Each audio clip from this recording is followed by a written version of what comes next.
औज़ुबिल्लाहि मिनश्शैतानिर्रजीम बिस्मिल्लाहिर्रहमानिर्रहीम। मैंने आज से चंद साल कबल 2 वीडियोस बनाई कि क्या अमीर मुआविया रज़ी अल्लाह तआला अन्हु के बारे में अल्लाह के रसूल ने फरमाया कि ये हालत कुफ्र में मरेगा, ऐसा कोई कौल है। और वो रवायात जो मसनद अहमद और पेश की जाती हैं अंसाबुल अशराफ अल्लामा बलाज़री रहमतुल्लाह अलैह की किताबों से, वो उन रवायात के ऊपर मेरी तफसीली गुफ्तगू आई। उस गुफ्तगू में मैंने अल्लामा बलाज़री के ऊपर कुछ जरह की। उन जरह को देखते हुए बहुत सारे दोस्त अहबाब ने ये मुझे कहा कि जनाब आपने जो है अपने ही उलमा और मुतकद्दिमीन उलमा का उनकी तज़लील करने लग गए हैं, उनकी तकफीर करने लग गए हैं जो अहले सुन्नत के बड़े बड़े उलमा हैं। तो हरगिज़ मेरा ये मकसद नहीं था और ना ही मैंने किसी की तज़लील की है। या तो वीडियो पूरे सुने नहीं गए जिस भाई ने सवाल किया, या फिर उन वीडियोस के ऊपर जो कमेंट्स आ रहे हैं, जो मैंने आज कमेंट्स देखे, और एक अपने सुन्नी भाई ने भी सवाल किया है कि आपका क्या अकीदा है उनके बारे में। और इससे पहले एक भाई ने सवाल किया जी कि आप तो अपने ही उलमा का इनकार करने लग गए। हालांकि ये बात नहीं है। या तो वो वीडियो पूरी देखी नहीं गई, अगर वीडियो पूरी देखी होती तो फिर ये सवाल ना होता, या फिर अगर वीडियो देखी है तो फिर उनकी समझ में नहीं आई। वो जहालत पे मबनी को ये सवालात हैं कि क्या मैं एक आलिम पर इल्मी जरा करता हूं तो वो जरा इस एतबार से है कि उसकी तस्वीर कर दी जाए। अगर ये तरीका है तो अहले सुन्नत से लेकर अहले तशय्युअ तक आप नाम लें, बड़े बड़े उलमाए अहले तशय्युअ ने अपने ही बड़े बड़े अकाबरीन उलमा के ऊपर जरा कर रखी है, बड़े बड़े रुवात के ऊपर जरा कर रखी है। अब आप अबान बिन नबी अय्याश के बारे में हमारी गुफ्तगू शिया के यहाँ एक तवील गुफ्तगू हमारी गुजर चुकी है। तो वो अबान बिन नबी अय्याश को उन्हीं की कुतुब अस्मा रजाल में मैंने दिखाया कि लोगों ने कहा ये ज़ईफ है, कज़्ज़ाब है, मतरूकुल हदीस है। तो मैंने ये अक़वाल दिखाए ना। अब वही शिया लोग मुझे आगे कहते हैं कि देखिए जी वो फलां हमारे आलिम ने लिखा है कि अबान बिन नबी अय्याश मुहद्दिस थे, मुअर्रिख थे, आलिम थे। तो वो अपनी जगह पे सही कह रहा है, लेकिन किसी के मुअर्रिख और मुहद्दिस होने पर यह बात नहीं कि वो ज़ईफ में हदीस में ज़ईफ नहीं हो सकता, मतरूकुल हदीस नहीं हो सकता, इल्मुल रवाया में वो कज़्ज़ाब नहीं हो सकता। ये दोनों आपस में मतलब है कि इसमें कोई इख्तिलाफ नहीं, दोनों हो सकते हैं, एक साथ हो सकते हैं। अब इसी तरह हमारे यहाँ सुफियान सौरी रहमतुल्लाह अलैह के बारे में, अमश के मुतल्लिक और दीगर इसहाक राहवे के मुतल्लिक कितने बड़े बड़े मुहद्दिस हैं जिनके बारे में अस्मा और रजाल किताबों में लिखा हुआ है कि वो रवायत में कोई कहते हैं मुदल्लस हैं, कि इनके बारे में ज़ईफ हैं, और बाज़ ने लिखा कि बहुत बड़े मुहद्दिस थे, बहुत बड़े आलिम थे, और उनकी रवायात बाज़ मुकाम पे लोगों ने लिखा हुज्जत है। अब एक कहता है हुज्जत है, दूसरे कहता है जी जो मुदल्लस है। तो इसमें क्या भाई, एक मुदल्लिस रावी जो है मुदल्लस रवायत जब करता है तो उसकी रवायत के ऊपर जरा कई तरह की होती है। मेरे इस पे घंटों लेक्चर्स हैं। अब इसका यह मतलब तो नहीं है कि आपने एक चीज को पकड़ लिया दूसरी चीज हो नहीं सकती। इसी तरीके से मैंने अल्लामा बलाज़री के मुतालिक जो बात कही थी, मेरे पास अल्हम्दुलिल्लाह जिसकी तादाद तकरीबन 25 के करीब उलमाए अस्मा रजाल हैं अहले सुन्नत के, जिन्होंने अल्लामा बलाज़री पर जरा की।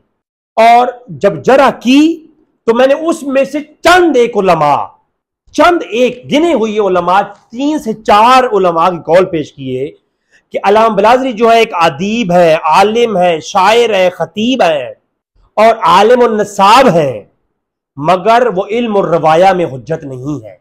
वो रवायत में उन पे जरा है, मुहद्दिस उस पाए की नहीं। अगर वो कोई रवायत बयान करेंगे उनकी रवायत पर गौर व फिक्र होगी, और ये कोई बड़ी बात नहीं। इमाम बुखारी की रवायतों पर गौर व फिक्र होती है। अल अदब अल मुफ़रद इमाम बुखारी की उठाएं, कितनी की रवायात है जिसको ज़ईफ कहा गया। ये जुज़ रफ़ईदैन इमाम बुखारी किताब है, जो जुज़ रफ़ईदैन इमाम बुखारी किताब है, और रफ़ईदैन करने वाले अल्लामा अलबानी जैसे और उनके हम असर उलमा ने जुज़ रफ़ईदैन के दर्जनों बल्कि कई रवायात को ज़ईफ करार दिया, इमाम बुखारी की रवायत को। तो इसका क्या मतलब हुआ?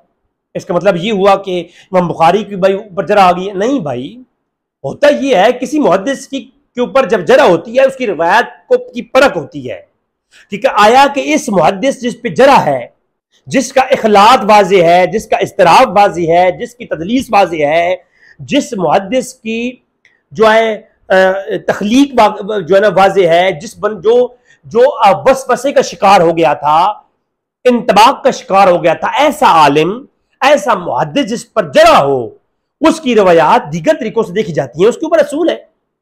अगर उन असूलों पर उस रवायत, उस मुहद्दिस की रवायत साबित हो जाए तो फिर ठीक है, अगर ना हो तो फिर उसकी रवायत को छोड़ दिया जाता है। और इसी असूल के ऊपर मैंने ये अल्लामा सफदी की किताब पेश की थी, किताबुल वाफी बिल वफियात, अल्लामा सफदी की किताब है। अल्लामा सफदी ने इसके अंदर एक चैप्टर कायम किया 155 नंबर सफा पर, अबुल हसन अल बलाजरी, ये उनकी कुनियत ही लकब है, कहा अहमद बिन या बिन जाबिर बलाजरी, इनका एक चैप्टर कायम किया। किसने? अल्लामा सफदी ने। उसमें वो कहते हैं, जो उस पूरे मैंने लेक्चर में जो बात बुनियादी रखी वो ये रखी कि अल्लामा सफदी के मकौल से लेकर दीगर के तारीख उल इस्लाम अल्लामा ज़ैबी तक मैंने पेश किया कि अल्लामा बलाजरी जो है, उनके आखिरी उम्र में उनको वसवसा हो गया, और उनकी आखिरी किताब जो बाज के नजदीक ये कौल है कि अभी कंप्लीट नहीं हुई थी, वो अंसाबुल अशराफ है। अंसाबुल अशराफ वो किताब है, बाज तो कहते हैं कि आखिरी किताब है उनकी, इसमें कोई दूसरी राय नहीं। अल्लामा बलाजरी की सबसे आखिरी किताब कौन सी है? अंसाबुल अशराफ। लेकिन बाज ये कहते हैं कि इसकी ये जो किताब है अंसाबुल अशराफ, ये अभी बाकी थी कि आपकी वफात हो गई। अब वो जो किताब बाकी थी, बाज कहते हैं उनके बेटे ने मुकम्मल की, बाज जो भी कौल है छोड़े उसको। मैं ये कहता हूं कि जो किसी रवायत के परखने में इतना काफी है कि अगर ये कौल हो जाए कि इस रावी में ये इल्लत है, तो बस अब उसकी रवायत पर मजीद जांच और पड़ताल होगी ना, फकत वो अपनी मुनफरिद रवायत में काबिल कबूल नहीं। अब उसकी अगर रवायत में तफर्रुद पाया गया तो अब उस बलाजरी की रवायत को कहीं और देखेंगे, किसी और मुहद्दिस ने रवायत किया नई सनद के साथ, और उस सनद में कौन कौन से रावी हैं, क्या उसकी सनद सही है, तो तमाम शरूत हदीस देखते हुए उस मुहद्दिस की रवायत को देखा जाएगा, अदरवाइज काबिल कबूल नहीं होगी।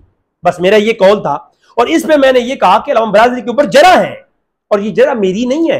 अल्लामा सफदी कहते हैं किताब अल वाफी बिल वफियात के अंदर, कहते हैं एक 1331 नंबर की जो हेडिंग है उन्होंने लगाई, कहते हैं कि क़ाला अबू यूसुफ याकूब इब्न नईम, जिनकी फहरिस्त इब्न नईम मशहूर है और फन रिजाल के फहरिस्त के इल्म में बहुत बड़े नाम है अल्लामा इब्न नुदैम का।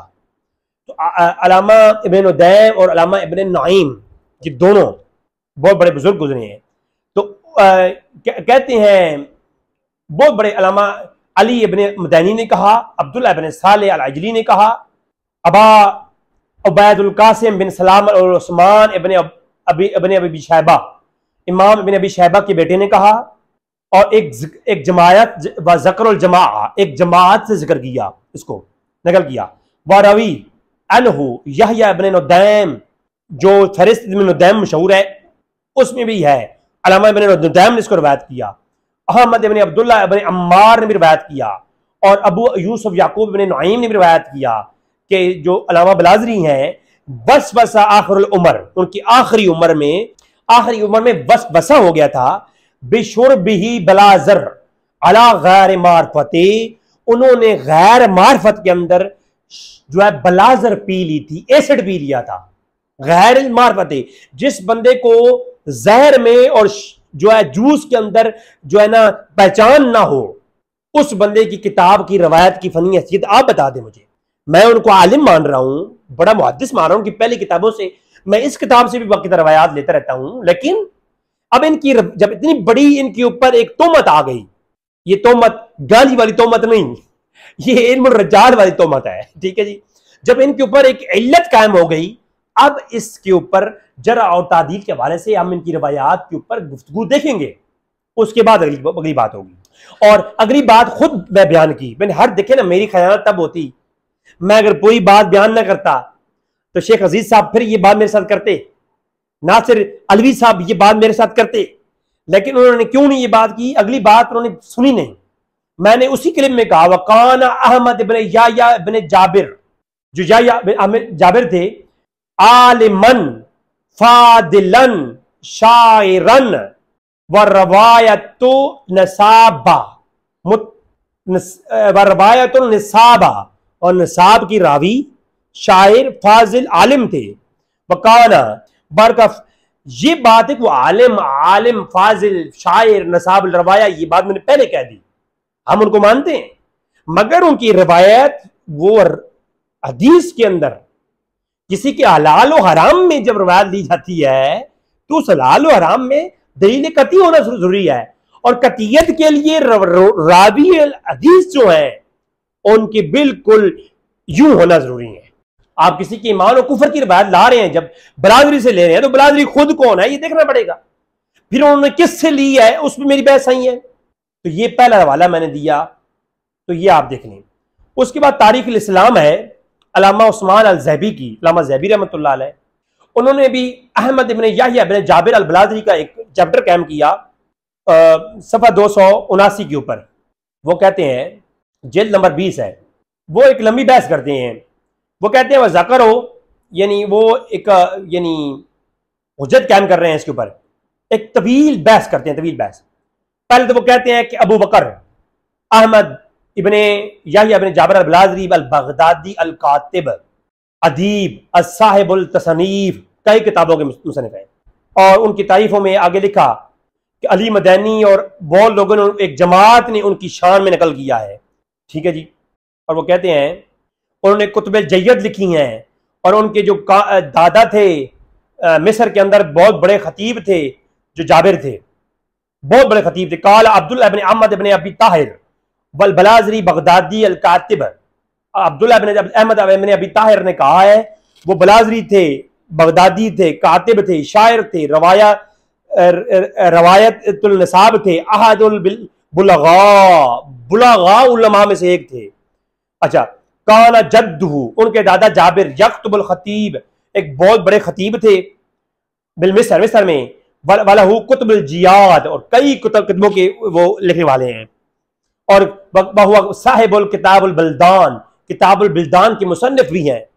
तो इतने यानी बलादरी के मुतालिक ना, अब देखिए बलादरी की दादा के मुतालिक ये सारी की कहते हैं इब्ने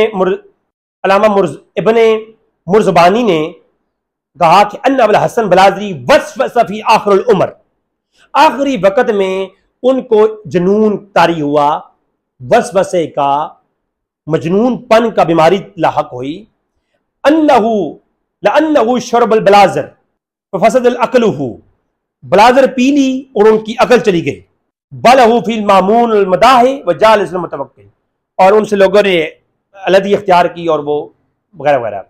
तो अकीला, और कहा गया आशा बाद ज़ालिक वला यसिह, इसके बाद जो भी रवायत किया है बलादरी वला यसिह, वो ठीक ही नहीं है। मैं अल्हम्दुलिल्लाह सुम्मा अल्हम्दुलिल्लाह जब कोई चीज लेके आता हूं ना, उस पर मैं मुकम्मल जांच पड़ताल करने के बाद लाता हूं, फिर भी उसमें गलती हो, आप लोग बताएं, मैं उस पर रजू करूंगा, मुझे कोई इसमें वो नहीं है। पिछले में मैंने अल्लामा शहरस्तानी के मुतालिक ये बातें कही थी, तो मुझे कुछ लोगों ने कहा जी वो भी आपके बड़े अहले सुन्नत के आलिम है, तो मानते हैं हम आलिम है भाई, बात समझ रहे हैं। अगर मुझे उठ के कोई कहे जी कि आप मौलाना शाह अब्दुल हक मुहसिन दिल्ली की रवायत की सनद ये मौजूद है, आप लें, तो मैं क्यों लूँ भाई? पहले वो एक मुनफरिद शख्स है, पहले उनकी सनद पहले चेक करेंगे ना, मामलात चेक करेंगे। तो वह ज़कर मोहम्मद बिन इसहाक का अल्लामा इब्न नुदैम ने कहा है कि अन्नहु शरबल बलाज़ अला गैरिल मारिफत फलहकहु मा ला लकहु फशद्दा फिल मुरसान व माता फी, मुरसान में उनके ये जो शराब उन्होंने पी थी, जो बलाजर, जो शोरबा बलाजर, वो जो बलाजर शराब की थी, वो उस वजह से मुरसान में उनकी बीमारी शदीद हुई और वो फौत हो गए। और फिर बहुत ज़्यादा इनके बारे में मजीद भी आगे है, मैं उसके बारे में वो कुछ नहीं कह रहा, छोड़ती हैं उसको। ठीक है। लिसान उल मीज़ान अल्लामा इब्न हजर अस्कलानी रहमतुल्लाह अलैह, उनकी बात भी आप सुन लें। अल्लामा इब्न हजर अस्कलानी ने क्या कहा है, वो लिखते हैं कि याह्या इब्न बलाजर, जो याह्या इब्न जाबिर इब्न दाऊद अल बलाजरी साहिबुल तसनीफ हैं, बहुत सारी उनके बारे में उनके रवात, उनके नाम लिखे। कहते काल इब्न असाकर बलगनी अन्नहु कान अदीबन रवाया, वो रवायत अदब के अंदर रावी हैं, अदीब के अंदर रवायत है उनकी, अदब के अंदर विकालिम है। मद्दा उल मामून व जालिसुल मुतवक्किल व तवफ़्फ़ा मुअतमिद वसवसा फी आखिर अय्यामिही व क़ाल इब्न नुदैम फी फ़हरिस्त, अपनी फ़हरिस्त नदीम के अंदर इमाम नुदैम ने कहा कि वो आखिरी उम्र में वसवसे का शिकार हुई है। वफशद्द फिल मुरसान व मातफी, मुरसान के अंदर बीमारी बढ़ गई। वकान सबबहू, उनकी मौत का सबब यह था कि ज़ालिका अन्नहु शराबुल बलाज़र गैर अला गैरिल मारवती, ठीक है। और उनसे बहुत कुछ निकल हुआ है। काना शाइरन वलहु हाजुल कसीरा वकाना यनकुल फिल मिन फारसी इला अरबी, बहुत कुछ फारसी में अरबी में उनसे नकल हुआ आया है, ठीक है।